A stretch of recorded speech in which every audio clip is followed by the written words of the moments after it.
want to teach you about is how we can expand or pandemic proof our businesses by being international. And that is something that I strongly believe in. The international network of women is super powerful, and we are on the move. As my mentor Sage says, a rising tide carries all ships. So be prepared to be carried around the world, ladies. And let me just pull up my screen here for you and show you some of the beautiful, beautiful things that have been happening with women around the world. In the US, 47% of women started a business in 2020 compared to 47% of men. When it needs to get done, we will do it.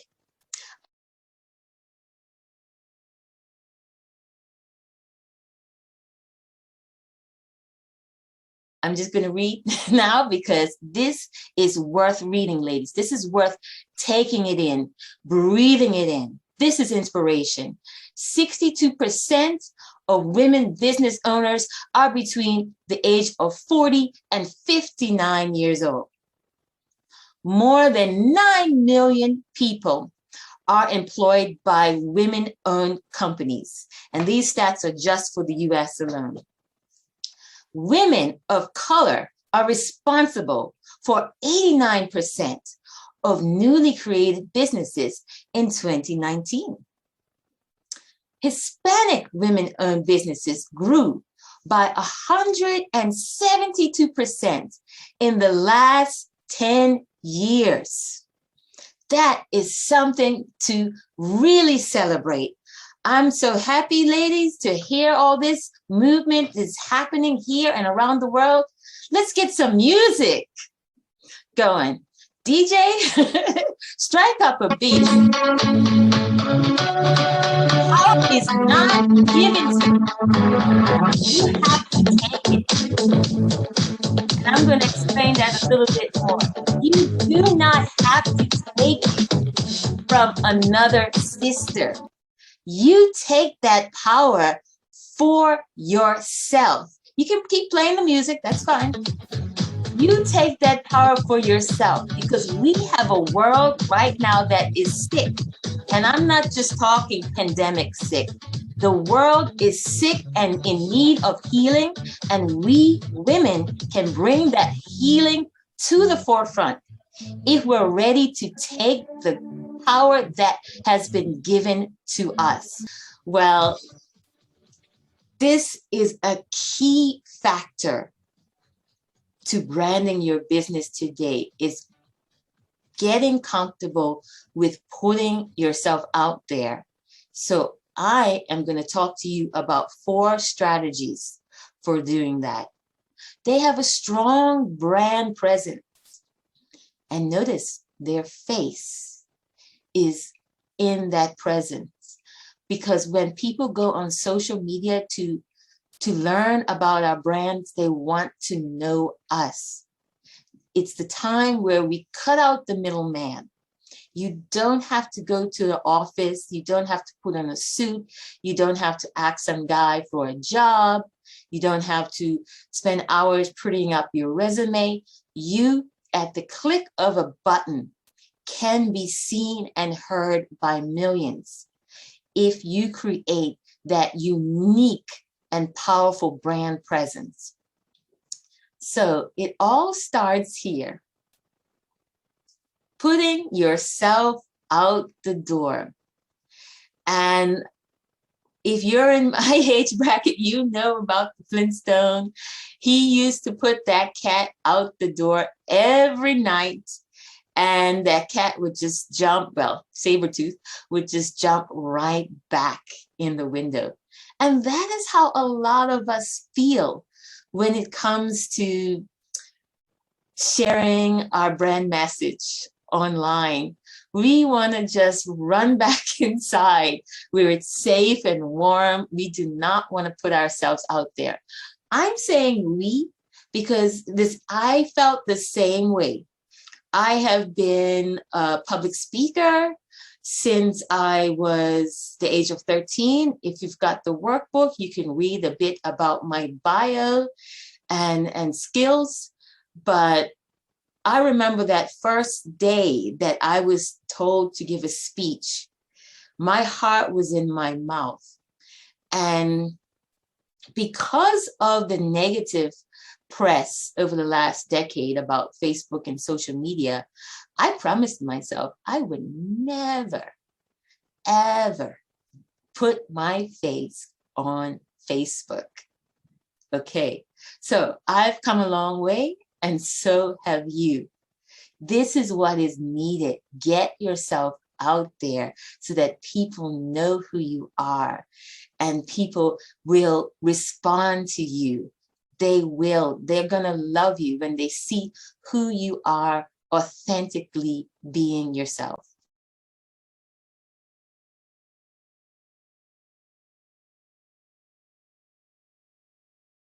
Going to school, there was always a group of boys that would sit on the wall watching girls go by. And these guys, well, if they like a girl, they'd give her praises. That wasn't actually a good thing either. And if they didn't like a girl, they would criticize. And they had all the comments. Even though, these are just some, acne-faced boys. They're no, Brad Pitt or supermodels themselves, but they felt they had the right to become judges. And that is just a way, I guess, of hiding their own insecurities. So we as adults, the problem is we as adults still carry those voices in our heads. We still criticize ourselves with the same measuring stick that someone gave us back in childhood when they said everything. I mean, I got criticized for my nose to my teeth. For years, I didn't even smile. And it happens. It's just a natural part of life where we see the worst in ourselves. And we are afraid that when we show up online, other people are going to see that bad perception of us. But one thing I learned from public speaking, and one thing that I'm going to be working with you ladies in the training and in the follow-up calls in the future, is that a lot of that is just in your head. People, when they see you, they're interested in you. They're curious about you. They want to know, many times, they want to know just what you have to say. So if you have the workbook, step 1 is recognize the voices of fear and doubt and put them in their damn place. Okay? You do not have to remove them from the room. You need to just put them on the side and say, hey, baby, okay, little kids, because they ain't adult voices. They're little kids' voices that got stuck in your head from when you were a teenager. And you tell them, look, mama needs to go and work. She needs to go and make some money here online. She's got a business to run. So you can stay on the sideline, you can laugh, you can make your comments, whatever you want to do. I understand that your intention is to protect me, because that's really what fear is trying to do. It's trying to protect you from any disappointment or kinds of rejection that might come your way. But the reality is you've got to put that aside if you're going to do an online business. and show up confidently. Okay? Show up confidently. Put the fear on the sidelines. That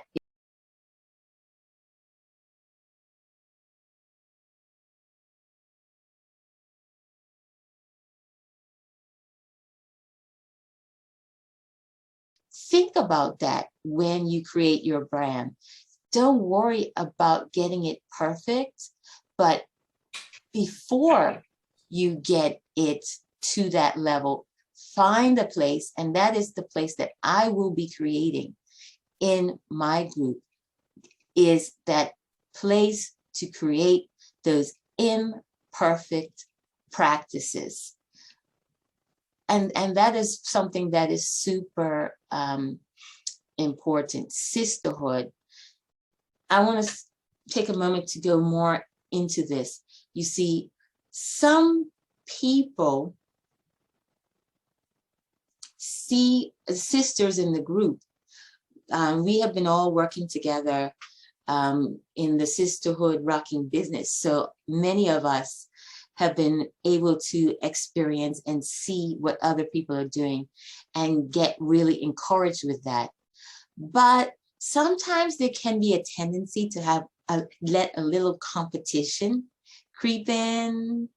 Okay, sometimes there can be a little competition or a little fear that, oh my goodness, we are doing the same thing.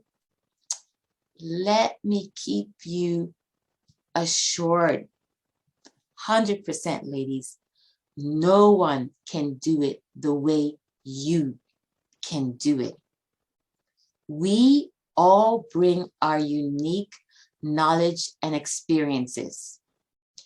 That knowledge and experience is not the knowledge and experience of yesteryear, where you went to that corporate office and you told him all of the jobs you had before. I'm talking about the painful experiences that you have had in your life, the joyful experiences as well, the knowledge that you gain from some of those experiences is what you bring into your practice. When I started my English teaching business, my first English teaching job was in Japan. And not only did I have to teach, I had to learn the Japanese language because I lived in rural Japan and no one understood what I said if I spoke in English. So I understood the pain of my students that learning a language is not an easy thing.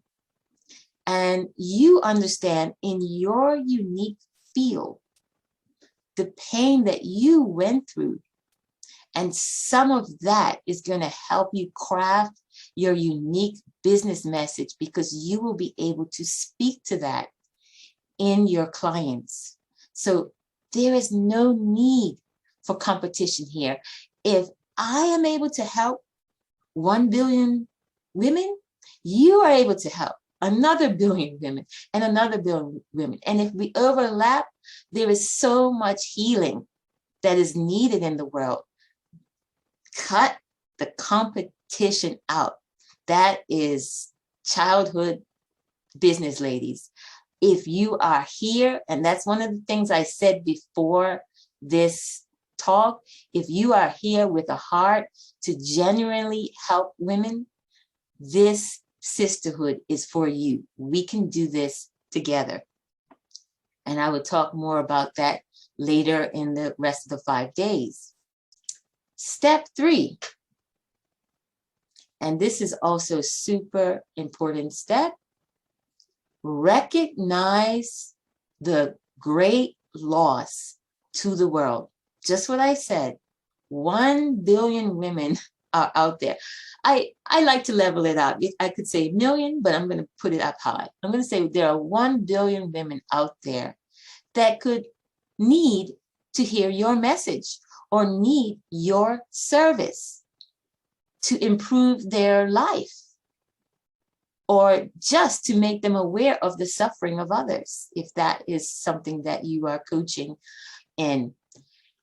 And if you do not put yourself out there, if you do not get your face online and talk about your message, this will be a loss to the world. And you see here, one of the things that they always say when you get on the plane, if you're with kids, you put your oxygen mask on first. And I advise you, ladies, to put on your oxygen mask, because as you start to help and create processes and services that help other women, you are building up yourself. You are pursuing your purpose and your divine inspiration. So you owe it to yourself. That is the key in the workbook. Recognize the great loss to the world. If you don't have the workbook yet, write it down. Recognize the great loss to the world. You owe it to yourself. You owe it to yourself to pursue your passion relentlessly and without apology, unapologetically, because they need you the same way you needed someone there for you.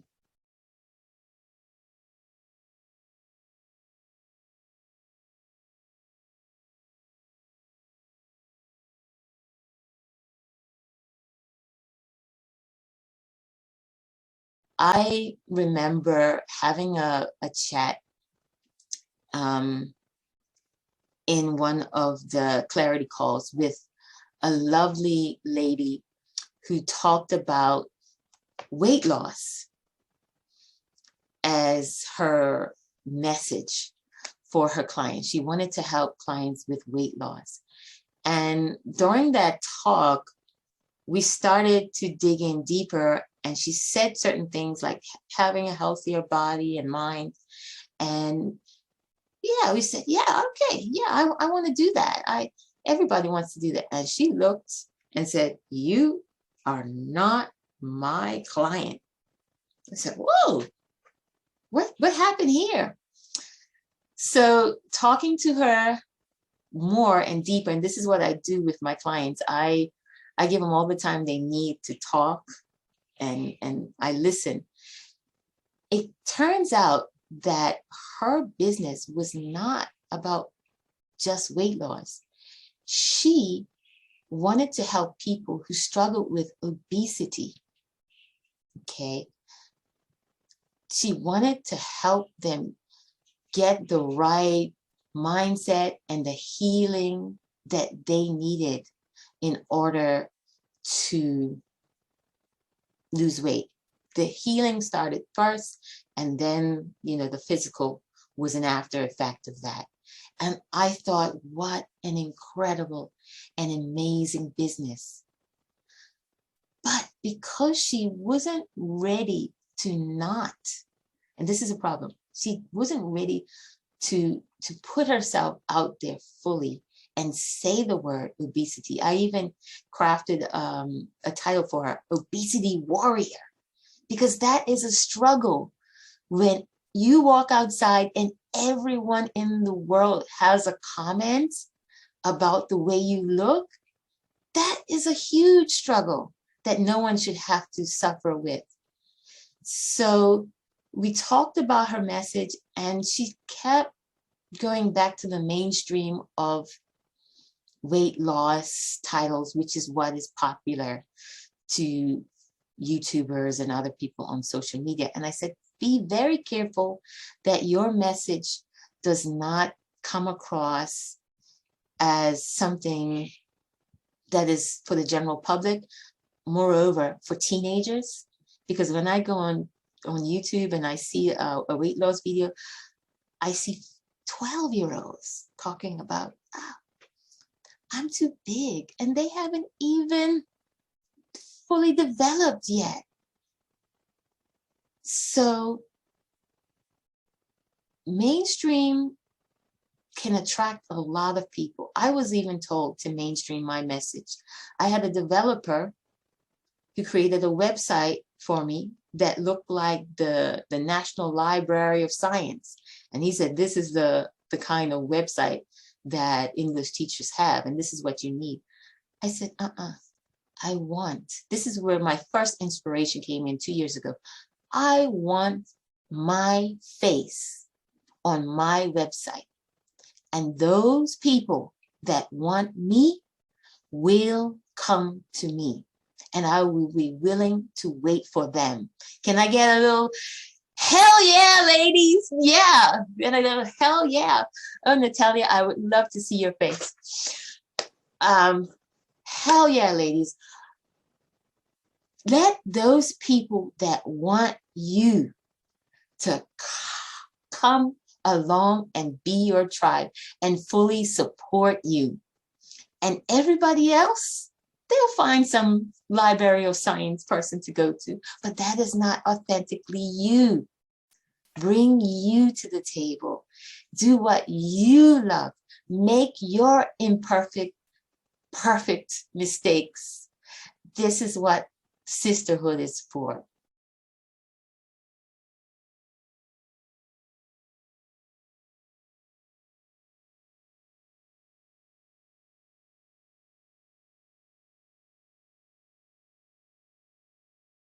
It's not an easy process. It can be a lonely process.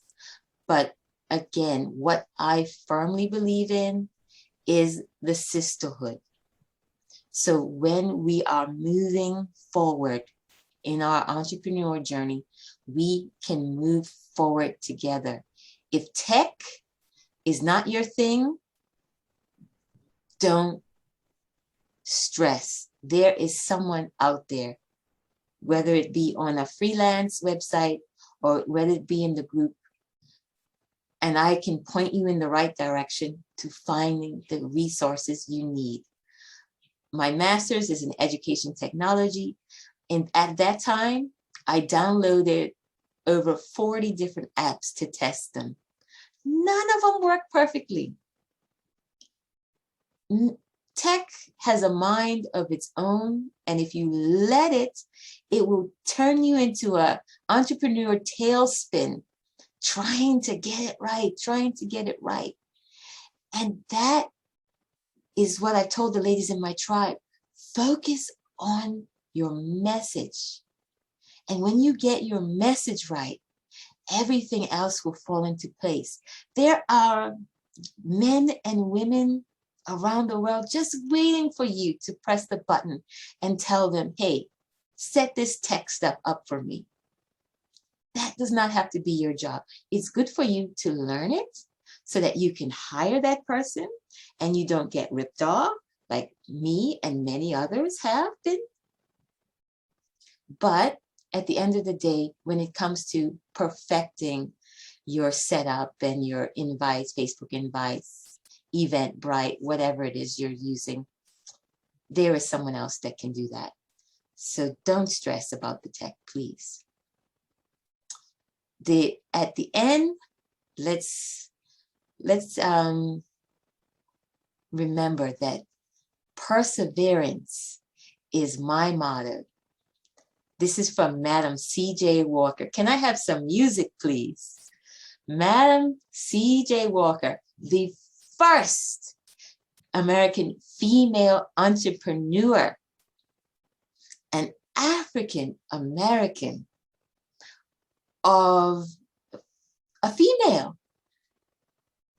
What resources did she have available to her? That's okay, DJ. Yeah. Turn it up. Celebrate. Okay. Hold on, DJ. I got this. Yeah.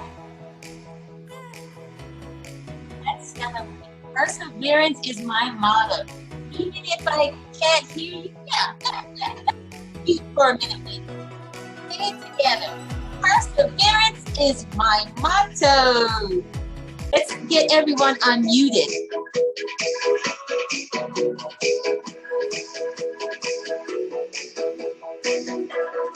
Okay. Perseverance is my motto. Say it again till you really. Perseverance is my motto. Perseverance is my motto. Perseverance is my motto. Woohoo! I'm sorry, this is the English teacher kicking in. Say it one more time. Breathe it and say it. Perseverance is my motto. Perseverance is my motto. Okay, I'm believing you then. Remember, fear has a function. Okay, we do not jump off of bridges because of fear, and that's a good thing. Not everybody, some people do jump off bridges, but most people don't. Fear has a function, and it's to protect you from rejection, disappointment, whatever negative emotion you don't want to fear. But when it comes to becoming an online entrepreneur, you have a great need to put yourself out there and receive all the people that are waiting for you. So I encourage you to move towards the fear. Use it as a compass to guide you on what to do next. If you feel that something, making a video, putting it out there, doing a live like I'm doing today is something that makes you nervous, do it anyway. It doesn't have to be a 5-day challenge. It could be a 1-day, 30-minute challenge just to get through the fear. Use it as an inner compass. You go toward it and through it. And I believe that something beautiful will come from that, facing that fear and moving through it. So this brings me to my call to action for today. Let's repeat after me. You can keep your mute on. It's going to be, this is who I am, world. Get ready for me. Just let's all read this together. This is who I am, world. Get ready for me. Okay? Now let's try that again.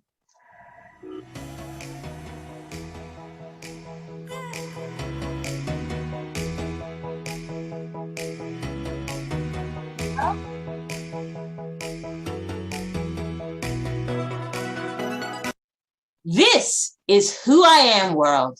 Get ready for me.